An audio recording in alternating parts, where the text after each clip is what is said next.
को दिखा रहे हैं कन्याकुमारी से। प्रधानमंत्री मोदी जो कि यहां पर पहुंच चुके हैं ध्यान लगाने के लिए। तस्वीरें देखिए, सबसे पहले वो मंदिर में पूजा अर्चना करने के लिए पहुंचे हुए हैं। अगले 45 घंटे प्रधानमंत्री मोदी कन्याकुमारी में ही ध्यान लगाएंगे और वहां से हम आपको एक्सक्लूसिव तस्वीरें दिखा रहे हैं। प्रधानमंत्री मोदी जो कि इस वक्त यहां पर पहुंच चुके हैं दर्शन पूजन करने के लिए। देवी अवन मंदिर की तस्वीरें हम आपको दिखा रहे हैं, जहां पर पीएम मोदी ने सबसे पहले पहुंचकर पूजा अर्चना की है और इसके बाद वो विवेकानंद रॉक पर जाकर ध्यान लगाएंगे। देखिए आप गर्भगृह के भीतर की तस्वीरें, जहां पर विधिवत उन्होंने पूजा अर्चना की है। भगवती अम्बन मंदिर में पहुंचकर उन्होंने आरती उतारी है, दर्शन पूजन किए हैं और इसके बाद उनकी साधना शुरू हो जाएगी, मौन साधना। अगले 45 घंटे प्रधानमंत्री मोदी यहां पर मौन साधना करने वाले हैं। वो विवेकानंद रॉक पर जाकर मौन धारण करेंगे, ध्यान लगाएंगे और शुरुआत हो चुकी है मंदिर में दर्शन पूजन करने के साथ। जैसा कि हमने आपको बताया कि पीएम के इस दौरे को लेकर यहाँ इस मौन साधना को लेकर खूब सियासत भी हो रही है, अलग अलग रिएक्शन भी सामने आ रहे हैं।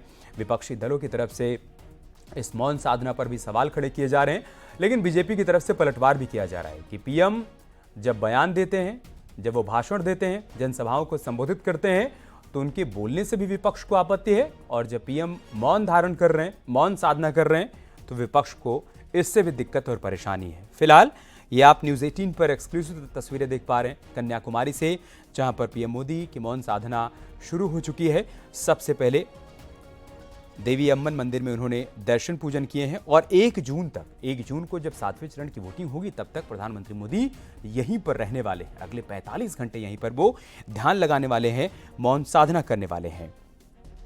विवेकानंद शिला के पास स्थित तमिल कवि तिरुवल्लुर की प्रतिमा भी प्रधानमंत्री मोदी यहां पर देखेंगे दर्शन पूजन करने के बाद और 1 जून तक यहां पर ध्यान लगाएंगे। उसके बाद वो दिल्ली के लिए रवाना होंगे। दूसरी तरफ जैसा कि हमने आपको बताया कि सियासत भी खूब हो रही है पीएम मोदी के इस पूरे कार्यक्रम को लेकर।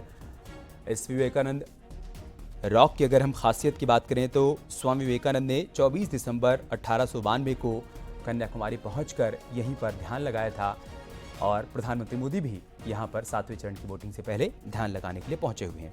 समुद्र तट से 500 मीटर दूर इस चट्टान तक तैर कर पहुंचे थे। उस दौरान स्वामी विवेकानंद 25 से 27 दिसंबर तक इस चट्टान पर उन्होंने ध्यान लगाया था। मान्यता है कि देवी कन्याकुमारी ने भी इस चट्टान पर ही तपस्या की थी। 1970 में यहाँ पर विवेकानंद रॉक मेमोरियल बनाया गया था, जहाँ पर आज प्रधानमंत्री मोदी को आज देख पा रहे हैं। स्थानीय लोग इस जगह को श्रीपद पराई भी कहते हैं। विवेकानंद शिला के पास तमिल कवि वल्लुवर की 133 फीट की ऊंची पत्थर की मूर्ति भी आप देख पाएंगे जब यहाँ पर कभी जाएंगे आप कन्याकुमारी घूमने के लिए। और विवेकानंद रॉक मेमोरियल की बात करें तो उसकी खासियत क्या है वो भी आप जान लीजिए। 2 मंडप यहाँ पर बनाए गए हैं, एक है विवेकानंद मंडपम, दूसरा है श्रीपद मंडपम। यहाँ एक ध्यान कक्ष है जहाँ पर पीएम मोदी ध्यान लगाएंगे। स्वामी विवेकानंद की मूर्ति यहाँ पर है इस मंडपम के अंदर और उसी मूर्ति के सामने बैठकर प्रधानमंत्री मोदी यहाँ पर अगले 45 घंटे तक ध्यान लगाने वाले हैं। और जो श्रीपद मंडपम है इसके गर्भगृह में देवी कन्याकुमारी के पद चिन्ह है, मतलब उनके पैरों के निशान है। ये 2 मंडपम यहाँ पर हैं। जो लोग कन्याकुमारी गए हैं उन्होंने देखा होगा, या फिर अगर आप आगे जाने का प्रोग्राम बना रहे हैं तो आप जाएंगे तो आप देख पाएंगे कि विवेकानंद रॉक मेमोरियल में 2 मंडपम है, एक विवेकानंद मंडपम और दूसरा श्रीपद मंडपम। और विवेकानंद मंडपम में ही प्रधानमंत्री मोदी ध्यान लगाने वाले हैं। इसके अलावा विवेकानंद शिला को सेंट जेवियर की चट्टान बताकर क्रॉस खड़ा किया गया था, उसकी भी अपनी एक कहानी है, उसका एक इतिहास है, वो भी आपको बता देते हैं। जनवरी 1962 में स्वामी विवेकानंद जी की जन्म शताब्दी पर कन्याकुमारी समिति का गठन हुआ था और उसका उद्देश्य विवेकानंद शिला पर स्मारक और वहां तक जाने वाला एक पैदल पुल बनाना था। उसके बाद यहां पर पुनर्निर्माण के तमाम काम किए गए, जिसकी वजह से